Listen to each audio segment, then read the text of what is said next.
What's up, gamers? Today we're talking about all of the Sapphire cards in Ursula's Return. Why would we do that? Why wouldn't you say, why aren't we talking about all the Sapphire cards in Arcasia's Island? It's because we need to know where we've been to know where we're going. These cards are key to Disney Lorcana. They have some of the best Sapphire cards right here in Ursula's Return, namely the Ice Block. And we're going to talk about all these cards. So we remember the cards, we know what they do, we can refresh our minds and be able to brew the spicy decks if we know every card. Starting off with the Ana, Braving the Storm. If you have another hero character in play, this character gets +1 lore. So you can play her down on 2, play a hero character on 3, and then she can quest for 2. It's as easy as that. A little bit of a better piglet because it's got that 4 willpower.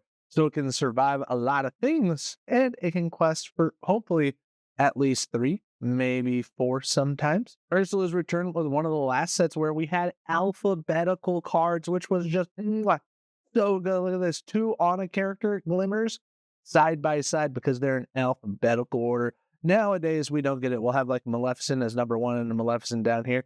Right now, we got 2 Annas, and we're talking about this one. This one came in the starter deck and also has an enchanted version of it.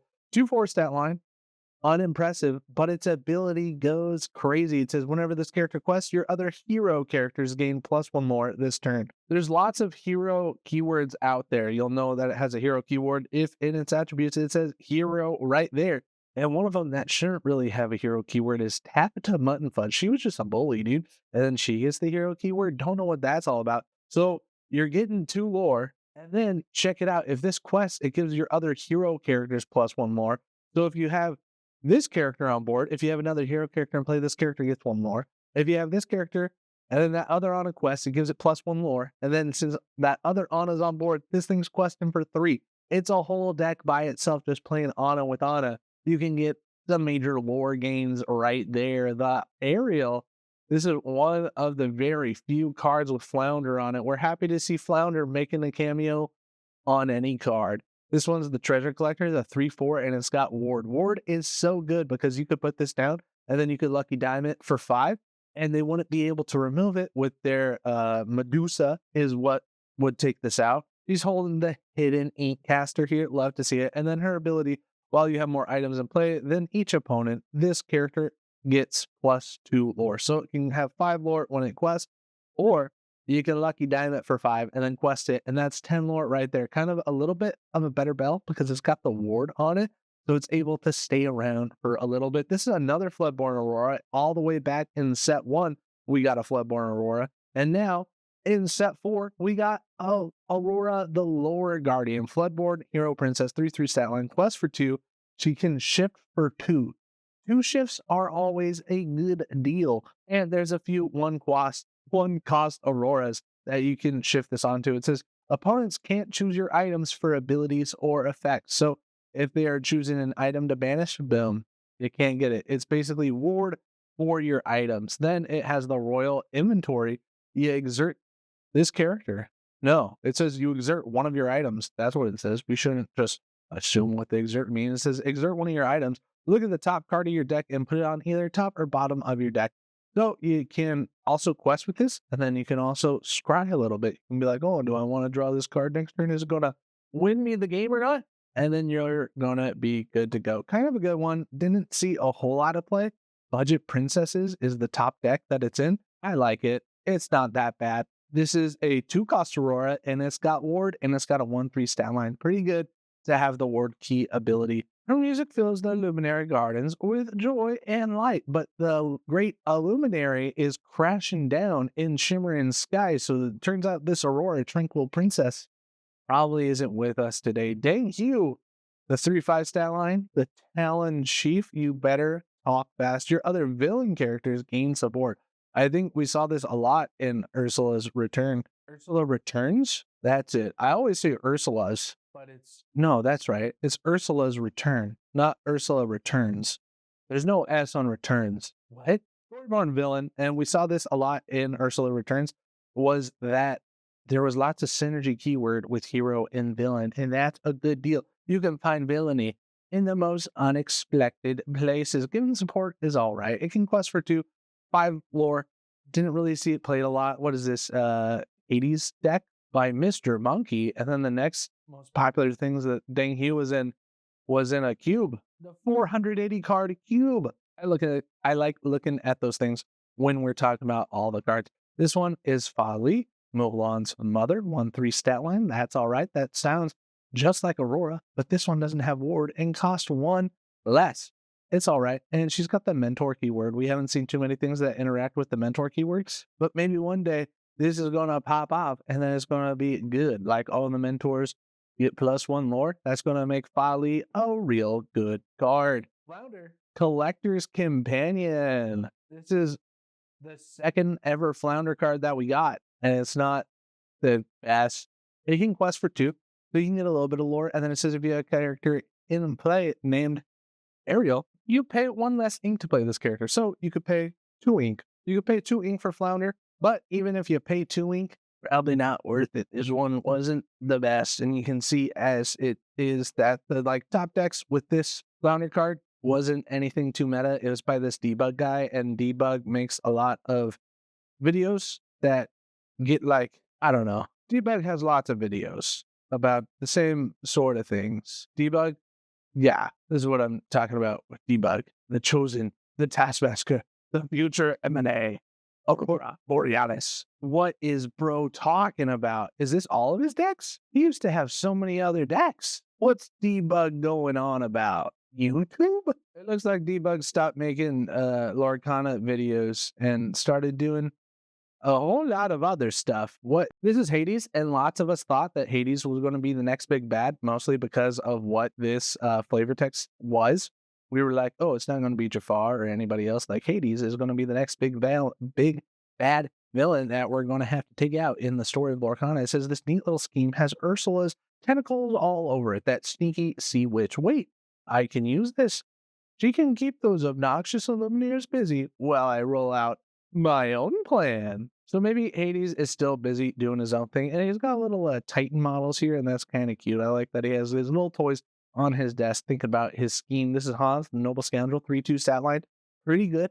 Being able to take out stuff, being able to survive nothing, being quest for 2, and then its ability is what makes Hans a little bit valuable. It says when you play this character, if you have a princess or queen character and play game 1 lore, so it's a goat for 3 costs, but you have to set up a condition. Hans was confident that he could bring Anna to Ursula. All he needed was something of Kristoff's to lure her in, and you can see that he's being a creep in Anna's bedroom. This one is Elsa and Anna's mother, the mentor queen. She's got that queen keyword, even though Arendelle's been just fine without her. Enduring love, when this character's banished, you may put this card into your inkwell face down and exert it. 4 costs to ramp 1 is not gonna be worth it that late in the game because by then you've already won the game or you've lost the game. Come, my darling, homeward bound. When all is lost, then all is found. What's she talking about? This John Silver, it cost 8 to play it, and it's got every keyword you can imagine. It's got the Dreamborn, villain, alien, pirate, captain. It's got all of them things. You ever seen a card with more keywords? Let me know in the comment section. 8/8 stat line, absolutely huge. Can quest for 3. He's all right. The terror of the realm. Strange things be at the edge of the map. See witches and take glimmers and whatnot. The streaming app? We got a Floodborn Olaf before we got a Floodborn Flounder. Now we have a Floodborn Hey in Arcasia's Island, but we got the Floodborn Flounder all the way back in set 4. You can shift it. All you have to do is discard an item card, but that's a whole lot of ass just for this ability. It says whenever he quests, each of your other character gets plus strength equal to this character strength this turn. So if you've already given this guy support and then given him some other support and it cascades down and then this guy quests, then everybody can have a whole bunch of strength, but it's only for this turn. So it's not anything too skibbity, but maybe this works out in a challenger deck, but the new challenger deck is going to be red steel. So I don't know, Olaf, your time in the sun has gone. This Olaf has support, costs 1, 1, 2, has a support, but can only give 1 strength. So what's the point? It's a cute little Olaf. Look at him. He's holding the thing. Isn't this Kristoff hat? If he went all the way, he'll be caught in that storm. And we're thinking that this hat that he has came from Hans poking around in Anna's bedroom trying to find a hat from Kristoff, if you know what I'm saying, Pascal. Tangle, Pascal, Lorcana, the Inquisitive Pet 3/3 stat line. When you play this character, look at the top 3 cards of your deck and put them back in any order so you can tell if you're going to lose the game there or not. If you want to find something hidden, get someone who knows, who's an expert at hiding. Yeah. I like to ask Pascal a few things about the thing that I've lost. Prince Philip, Gallant Defender, 3 cost. Support for 1. You. Whenever one of your characters is chosen for support, they gain resist +1 this turn. So if you support and then whoever you choose, they're going to get resist +1 for that turn. That's all right, I guess. But the uninkable Alice outclassed this by far. It has some stuff going for it, but not a whole lot of stuff going for it. Rapunzel, this is one of the first ever cards that we saw from Ursula Returns. The Appreciative Artist 3/5 stat line. Hero Princess keyword. While you have a character named Pascal in play, this character gains ward. Don't mind if I do a ward on a character that can quest for 3. Super good, especially when it's susceptible to damage and removal. Scuttle, expert on humans. 1/3 stat line. Looks like he's holding a heart at defeat, or is there something more sinister going on? Let me see. When you play this character, look at the top 4 cards of your deck. You may reveal an item card and put it in your hand. Put the rest on the bottom of your deck in any order. This one saw some play in some red-blue lists, and it wasn't too bad. You could even play this on turn 3, play down your Scuttle, and then find a Popsicle, and then boom, play the Popsicle with your other ink on turn 3. Kind of a good deal. We got the Sisu. Sisu is just an uncommon. She's got that 6/6 stat line, and she quests for 2. There's other stuff that does better, like the Maleficent from set 1 is a 3/5 that quests for 3. I don't know. There's lots of these archetypes. Like maybe this is better because it's untouchable, and it has the dragon keyword, so it's susceptible to attacks like the Fang's crossbow. So I don't know. Probably not the best card to run. The Queen Diviner has too much text on it. We can barely even read it. No flavor text here. So you can play down your queen, and then you gotta wait for her to dry, and then you can finally exert her. When you exert, you look at the top 4 cards of your deck. You may reveal an item and put it into your hand. If that item costs 3 or less, you may play it for free instead, and it enters play exerted. Put the rest on the bottom of your deck in any order. So this saw a little bit of play in some item decks, but it didn't pop off too much, and it got an enchanted. Good for the queen. She's doing cool stuff. You can play this in a queen tribal deck with the yellow and put in the queen sensor core, and like maybe it does some stuff, and then you can use it as a shift target. But for the most part, underwhelming. I hate to say it because I pulled one of these enchanteds myself at a Chicago DLC. Wow, that was Ursula's Return. The Transformed Chef. I don't know what this is from, but Mrs. Potts is saying it, so it's probably Beauty and the Beast. Transformed Chef, a culinary masterpiece. When you play this character, remove up to 2 damage from chosen character. If you pay 2 more ink, you can play a Baymax, and you can get lower when you do it and have some survivability as a 2/6. Can quest for 2. If you like healing, if you already have some healing and some damage on yourself, maybe this card is all right. We could see this like work in like a damage yourself deck with steel, and the card that gets you lore when you heal is that Grand Pappy. I sure think it's Grand Pappy. This is King Triton. The Italian version of this card is uninkable. It was an error card.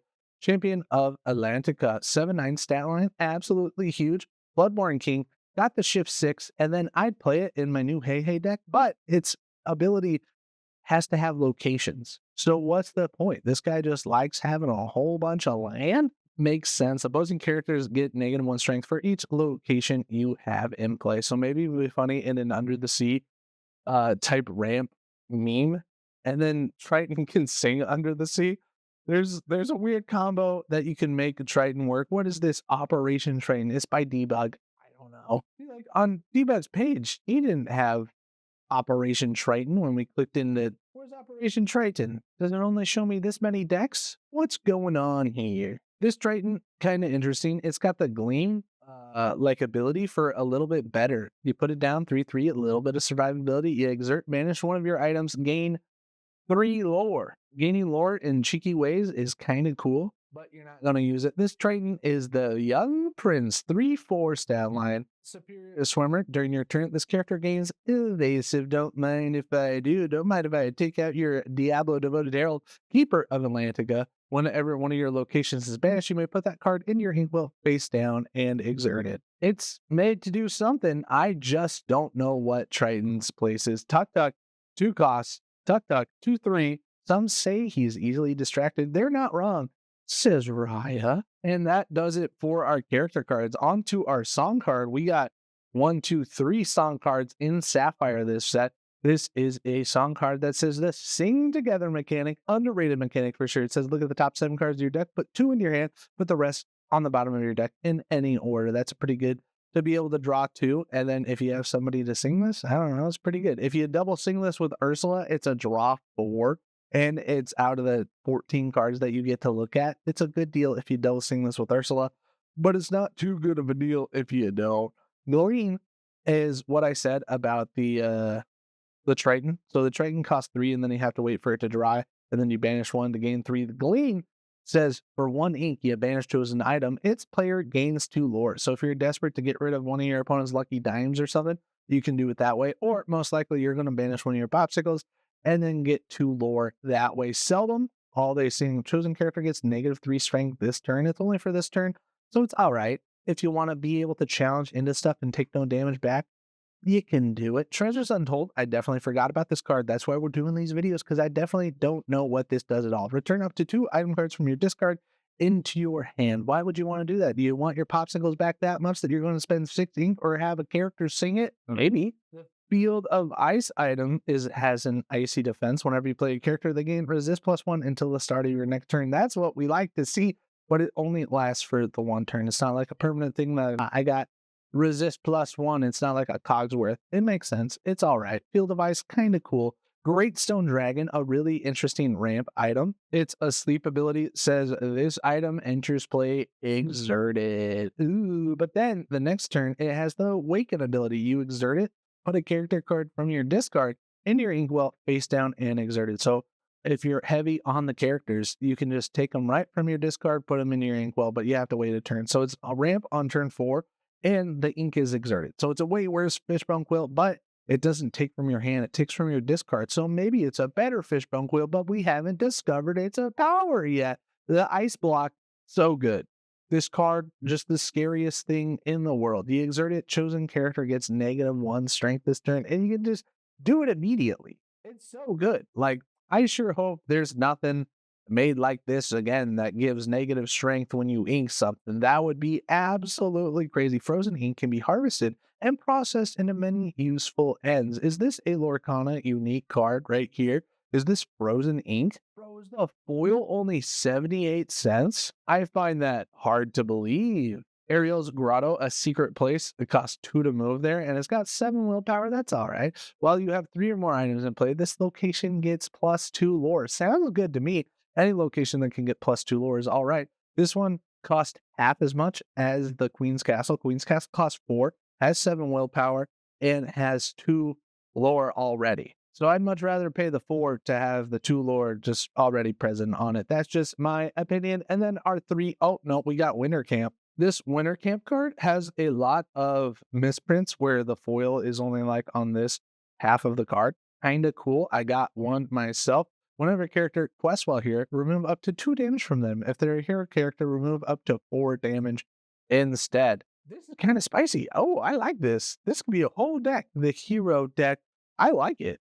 This is cool. I don't think I've ever made a video on the Winter Camp deck, and I think I want to do that now. This is a great card. You're kidding me. And then we got 3 enchanted cards: the Anna, the Queen, and Ariel's Grotto. This underwhelming location also got an enchanted card. Thanks for watching. We put out new videos every day on the Mondays. We like talking about all the cards that come out in a specific ink color. Like next Wednesday, we'll probably talk about the steel cards in Ursula's Return. And then after that, we're finally going to Arcasia's Island. So join me for that as we discover the new cards together using Dreamborn.ink. Please smash the subscribe button if you've gotten this far. We're trying to get to 1 million subscribers.